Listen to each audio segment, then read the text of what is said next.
Bonjour, au cours de cette vidéo, je vais vous présenter le problème d'affectation avec quelques exemples. Le problème d'affectation en recherche opérationnelle ou en informatique consiste à attribuer au mieux des tâches à des agents. Ce problème est considéré comme une généralisation du problème de couplage maximum dans un graphe bipartite, puisqu'il s'agit de trouver parmi les couplages de cardinal maximal celui qui a le poids minimum. Exemple, le problème d'affectation des ouvriers à la réalisation des tâches différentes, affectation des tâches à des machines, etc. Prenons l'exemple d'un chef d'entreprise qui veut affecter 4 tâches à 4 machines. On suppose que le coût de production d'une tâche I sur une machine J est CIJ. Le but est d'affecter toutes les tâches de sorte à minimiser le coût total de production. Ce problème peut être alors modélisé par un graphe bipartite pondéré dans lequel T est l'ensemble des n tâches, M l'ensemble des m machines, U les arêtes qui sont pondérées par le coût de production CIJ de la tâche I sur la machine. Ce problème peut être aussi représenté par une matrice C appelée matrice d'affectation. En effet, le graphe bipartite de l'exemple 1 peut être représenté comme suit. On peut remarquer que la tâche 1 elle est affectée à la machine 1, la machine 2 et 3. Dans la matrice d'affectation, on va mettre 1 qui est le coût d'affectation de la tâche 1 à la machine 1. 2, c'est le coût d'affectation de la tâche 1 à la machine 2 et 6, c'est le coût d'affectation de la tâche 1 à la machine 3. Remarquons ici qu'on a mis l'infini. Pourquoi? Parce que la tâche 1 n'est pas affectée à la machine 4.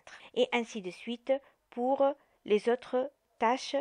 Comment minimiser alors le coût total d'affectation des tâches aux machines? Remarquons que l'exemple précédent est un problème de couplage qui est un cas particulier d'un problème d'affectation dans lequel toutes les arêtes existantes ont un coût unitaire. Avant de passer à trouver la résolution du problème d'affectation, il est important de donner quelques définitions telles que la notion de couplage. Un couplage, c'est un ensemble d'arêtes telles que deux arêtes quelconques de U ne sont pas adjacentes. Un sommet est dit saturé par un couplage s'il est l'extrémité d'une arête de ce couplage. Un couplage est parfait s'il sature tous les sommets du graphe. Prenons l'exemple suivant. Sur cette figure, on peut voir que les arêtes en rouge forment un couplage de taille 2. En effet, ces arêtes sont non adjacentes. Le sommet B est saturé par le couplage puisque son extrémité est l'extrémité d'une arête du couplage. Le couplage n'est pas parfait car les sommets A et C ne sont pas saturés, c'est-à-dire ne sont pas reliés par une arête du couplage. Une autre définition, un couplage est dit maximal s'il est impossible d'ajouter une arête au couplage. Et il est maximum s'il est de cardinalité maximale, c'est-à-dire s'il est impossible de trouver un couplage de taille plus importante dans le graphe.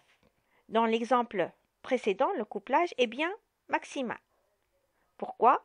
Parce qu'il n'y a pas d'arête entre les deux sommets non saturés. Donc on peut voir A et C sont des arêtes qui ne sont pas saturées. Il n'y a pas d'arête entre ces deux sommets. Par contre, le couplage n'est pas maximum car il est possible de trouver un couplage constitué de trois arêtes telles que le couplage suivant. Ces trois arêtes sont non adjacentes et qui sont formées par les sommets AF, BE et CD. Dans l'exemple bipartite défini précédemment, le problème d'affectation consiste à trouver le couplage de cardinalité maximale qui est de poids minimal. Dans ce graphe, on peut remarquer qu'il s'agit d'un couplage de taille 4. On peut voir qu'il existe 4 arêtes qui sont non adjacentes. Tous les sommets sont saturés puisqu'ils sont reliés à des arêtes du couplage, donc le couplage est parfait. Ce couplage est maximum de poids minimal égal à 15. La somme des coûts des arêtes est égale à 1 plus 5 plus 3 plus 6 égale à 15. Comment chercher alors l'affectation optimale? Pour ce faire, on peut recourir à la méthode de hongroise. Cette méthode suppose qu'il y a autant de tâches que de machines, c'est-à-dire le nombre de tâches et de machines doit être égal. Si ce n'est pas le cas, il est toujours possible d'ajouter une machine fictive avec des coûts d'exploitation. Tous les poids doivent être positifs ou nuls. Si ce n'est pas le cas, on peut augmenter tous les poids d'une même valeur. Cela ne changera pas la structure de la solution optimale. La recherche d'une affectation optimale par la méthode hongroise est basée sur la notion de zéro indépendant dans une matrice carrée NN.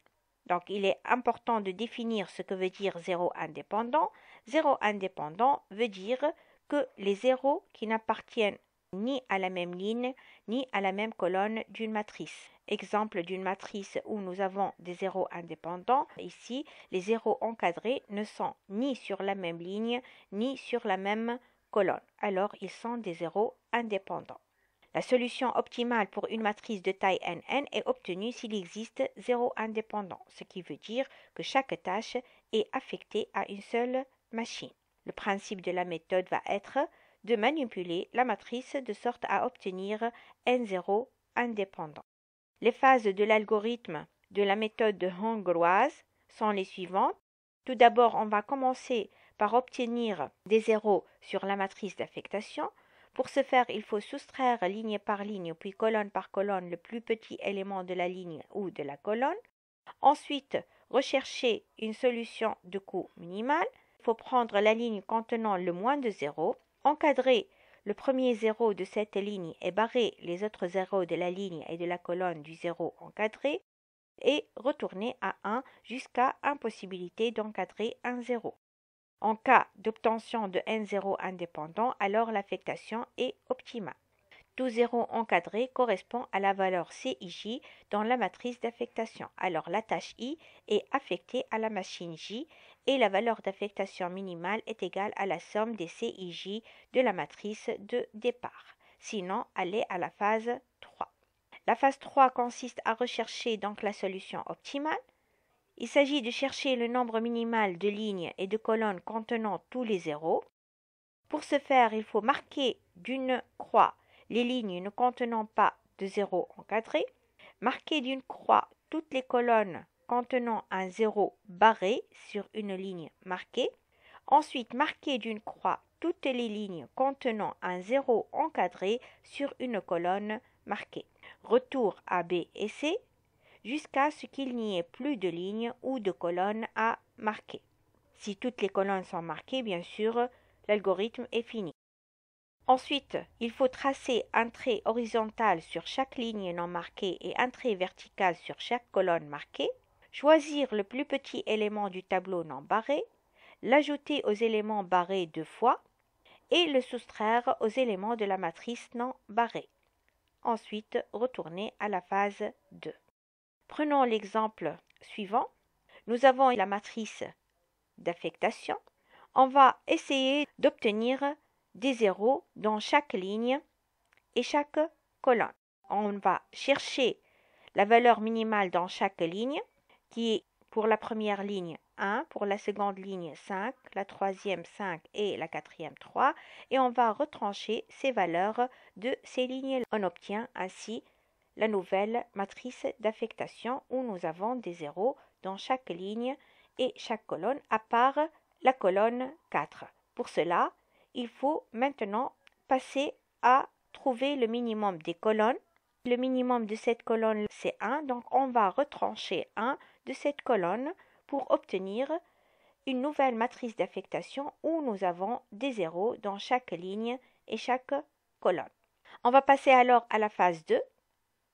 On va prendre la ligne qui contient le moins de 0. On peut commencer soit par la première ligne, soit par la quatrième ligne, soit par la seconde ligne. On va encadrer le premier zéro de cette ligne et barrer les autres zéros de la ligne et de la colonne du zéro encadré. Donc, on va prendre le premier zéro qu'on va l'encadrer et barrer les autres zéros de la ligne et de la colonne. On n'a pas de zéro à barrer. La même chose, on va choisir un autre zéro qu'on va l'encadrer, par exemple la ligne 2. On n'a pas de zéro à barrer. Passer à choisir un autre zéro qui est le minimum, bien sûr, par rapport à la ligne 3. Maintenant, on va barrer le 0 qui contient le 0 encadré. Ensuite, on va encadrer le dernier 0. On n'a plus de 0 à barrer. On obtient ainsi 4 zéros indépendants. Alors, l'affectation est optimale. Pour trouver la valeur de l'affectation optimale, on n'a qu'à revenir à la matrice de départ et essayer de voir les valeurs correspondantes au 0 encadré. Dans la matrice de départ, la valeur correspondante à ce 0 encadré égale à 1. La même chose pour la valeur correspondante au second 0 encadré qui est 5, ensuite 6 et 3. Donc la valeur d'affectation minimale est égale à 15, 1 plus 5 plus 3 plus... Passons au second exemple. Supposons qu'on a 4 ouvriers qui doivent être affectés à 4 tâches. Le temps mis par chaque personne pour la réalisation de chaque tâche est donné par la matrice suivante. Le même procédé, on va essayer de chercher des zéros dans chaque ligne et chaque colonne, déterminer le minimum de chaque ligne et les retrancher de chaque ligne en obtenant ainsi la nouvelle matrice d'affectation. Dans cette matrice, la colonne 4, il n'y a pas de zéro, donc il faut essayer de trouver des zéros. Pour ce faire, il faut prendre le minimum retranché moins 1 de cette colonne. On obtient ainsi la nouvelle matrice d'affectation qui contient des zéros dans chaque ligne et chaque colonne. Le même procédé, voir quelles sont les lignes qui contiennent le moins de 0. On va encadrer ce 0 et barrer tous les zéros qui correspondent à la case où il y a le 0 encadré. Ensuite, on va choisir un autre 0, celui de la ligne 3, barrer les zéros correspondants, continuer la procédure, encadrer le 0, on n'a rien à barrer, on obtient 4 zéros indépendants, alors l'affectation est optimale. On va revenir à la matrice de départ et chercher les valeurs correspondant aux zéros indépendants. Donc, la valeur maximale de ce problème d'affectation est de 12. 3, 2 plus 3 plus 4. Remarquons que dans le cas d'une matrice d'affectation non carrée, deux cas peuvent se présenter, soit n supérieur à m, donc créer moins m tâches fictives, c'est-à-dire compléter la matrice d'affectation en rajoutant n-m lignes ne contenant que des zéros, puis appliquer l'algorithme de minimisation. Si n est inférieur à m, créer n-m machines fictives, compléter la matrice d'affectation en rajoutant maintenant m-n colonnes ne contenant que des zéros, puis appliquer l'algorithme de minimisation. Prenons l'exemple suivant où le nombre d'ouvriers est inférieur au nombre de tâches. Nous avons ici 3 ouvriers qui doivent être affectés à 4 tâches. On va déterminer l'affectation de ce problème par la méthode de Langlois. La matrice d'affectation est alors la suivante. Pour ce faire, il faut ajouter une ligne fictive où on va mettre des zéros, suivre la même procédure, chercher la valeur minimale de chaque ligne et la retrancher de chaque ligne pour obtenir cette nouvelle matrice. Donc, on a enlevé ici 6, enlevé ici 4, 3 et 0. Par la suite, prendre la ligne qui contient le 0 au minimum, on va l'encadrer et barrer les zéros qui correspondent à la case des zéros encadrés. La même chose, choisir le second 0 encadré, barrer le 0 ici correspondant à cette case, passer au troisième 0 et barrer les zéros correspondants. Donc on peut remarquer qu'il n'y a pas de zéro indépendant puisque le nombre de zéros encadrés n'est pas égal à 4. Il faut alors passer à la phase 3. On va marquer d'une croix les lignes ne contenant pas de zéro encadré. La ligne qui ne contient pas 0 encadré, c'est la ligne 3. Ensuite, on va marquer d'une croix toutes les colonnes contenant un 0 barré. Il faut chercher les colonnes contenant un 0 barré sur une ligne marquée. Donc, le 0 barré ici, ça c'est la ligne marquée. On va mettre une croix qui contient le 0 barré. La même chose par la suite, on va marquer d'une croix toutes les lignes contenant un 0 encadré maintenant sur une colonne marquée. Donc ça, c'est la colonne marquée. On va mettre une croix sur la ligne qui a un 0 encadré. Et ainsi de suite, il n'y a plus de ligne ou de colonne à marquer. Sur la première ligne marquée, donc il n'y a pas de 0 barré, on n'a pas de 0 barré. Pas de colonne à marquer. Donc, on va passer à l'itération suivante. On va tracer un trait horizontal sur chaque ligne non marquée. Donc, ici, les lignes qui sont non marquées, c'est la ligne 2 et la ligne 4. On va tracer les traits et prendre aussi un trait vertical sur chaque colonne marquée. Par la suite, on va choisir le plus petit élément du tableau non barré. Donc, ça, ce sont les valeurs qui restent du tableau, sont non barrés. On va choisir la valeur minimale qui est 1. On va ajouter 1 pour les valeurs qui sont barrées deux fois, telles que la valeur 9 et la valeur 0. Voilà, on va ajouter 1 et ensuite retrancher un des éléments non barrés. Les éléments non barrés, ce sont les éléments du tableau qui est non barré, coloré en vert. Retournez à la phase 2, rechercher des zéros sur la nouvelle matrice obtenue. Donc la même procédure, on va choisir la ligne qui a le moins de 0, on va encadrer le 0 et barrer les zéros correspondants. Ensuite, on va prendre un autre 0, barrer les zéros de la ligne et de la colonne correspondante. Le troisième 0, on n'a pas de 0 à barrer. On termine avec le dernier 0, aussi on n'a pas de 0 à barrer. On obtient ainsi l'affectation optimale puisqu'il existe 4 zéros encadrés et donc 4 zéros indépendants. Pour trouver la valeur d'affectation minimale, il suffit de revenir à la matrice de départ et voir les valeurs correspondant aux zéros encadrés. Donc les valeurs, c'est 7 plus 4 plus 3 plus 0 est égal à 14.